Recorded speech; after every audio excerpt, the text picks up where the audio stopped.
گزشتہ دنوں ایران نے پاکستان پہ حملہ کیا۔ بھئی آپ کو کیا تکلیف ہے؟ دھمکیاں تم اسرائیل کو دے رہے ہو، حملے تم اپنے برادر ملک پر کر رہے ہو، جس کو تم اپنا برادر ملک کہتے ہو، ہمسائے پہ حملے کر رہے ہو، کیوں کر رہے ہو؟ ٹھیک ہے، وہ تو شکر اللہ پاک کا، الحمدللہ کہ ہماری پاک فوج نے بھرپور قسم کا ان کو جواب دیا۔ لیکن سوچنے کی بات ہے، جب ایران نے حملہ کیا تو پاکستان کے اندر تمام مذہبی سیاسی رہنماؤں نے اس پہ رد عمل کا اظہار کیا اور مذمت کی شدید الفاظ میں۔ عام عوام الناس میں بھی کافی سارا اضطراب پایا جاتا تھا، لیکن پاکستان کا وہ کون سا طبقہ ہے جنہوں نے نہ کوئی مذمت کی، نہ کوئی ایسے بیان جاری کیے، بلکہ اندرون خانہ تو وہ خوش ہوتے رہے ایک قسم کا۔ یعنی آپ دیکھ سکتے ہیں ان کے جتنے بھی بڑے اس گروہ کے جتنے بھی لیڈر ہیں، وہ میں نام اور کسی کا نہیں لیتا، صرف ایک نام لیتا ہوں، یہ جواد نقوی صاحب ہیں ان کے، کوئی لاہور کے۔ اب انہوں نے ناموس صحابہ بل جو پیش ہوا تھا کچھ ماہ پہلے، اس پہ تو انہوں نے احتجاج ریکارڈ کروایا اور ایک بہت سارا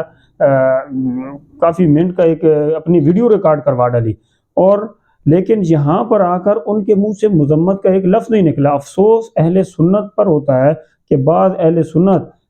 جس میں علماء بھی ہیں، بڑے اسکالر بھی ہیں، جو اس بندے کو بڑا اتحاد اور اتفاق کا دائی مانتے ہیں کہ یہ بڑا اتحاد اور اتفاق کا دائی ہے اور یہ بڑا کچھ بھی نہیں ہے، یہ سارے کے سارے ایران کے پالتو ہیں۔ مجھے آج رہ کر علامہ علی شرحدری صاحب شہید نور اللہ مرقدو یاد آ رہے ہیں، جو سن 2009 میں شہید ہوئے، اور اس سے پہلے اپنے کسی بیان میں انہوں نے جو باتیں کی، یہ ذرا آپ سن لیجیے۔ آپ نے سنی کہ ایران ہمارے 3 جو پڑوسی ہیں، دیکھیں افغانستان سے پہلے ایران کو دھمکیاں ملا کرتی تھیں، کبھی بھی امریکہ ایران پہ حملہ کبھی بھی نہیں کرے گا۔ اس کو جو مفت کے سپاہی ہمارے پاکستان سے میسر آتے ہیں نا، اور آ رہے ہیں، ان کو لگام ڈالنے کی ضرورت ہے، اور انشاءاللہ ہم اپنے فوج کے ساتھ، اپنے اداروں کے ساتھ، اپنی حکومت کے ساتھ کھڑے ہیں۔ انشاءاللہ العزیز ان ایرانیوں کتوں کو لگام ڈالی جائے گی اور ڈالی جا رہی ہے، اور جس طرح کا اب جواب دیا گیا ہے، پوری قوم، چاہے وہ سیاسی طور پہ، چاہے وہ مذہبی طور پہ ہوں، چاہے وہ کوئی بھی ہوں، پوری قوم انشاءاللہ العزیز اپنی فوج کے ساتھ کھڑی ہے اور کھڑی رہے گی۔ اور جب تک یہ شر پسند عناصر، اور ہماری اپنے اداروں سے درخواست ہے کہ جو بندہ چاہے وہ کسی مسلک سے تعلق رکھتا ہو، کسی گروہ سے تعلق رکھتا ہو، وہ اسلام اور پاکستان، اپنے ملک اور قوم کا اور اپنے اداروں کا غدار ہے، تو اس کو کڑی سے کڑی سزا دی جائے۔ اور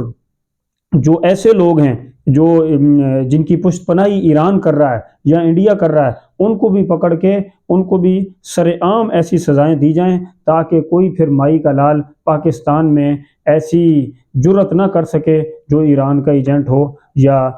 امریکہ کا ایجنٹ ہو، یا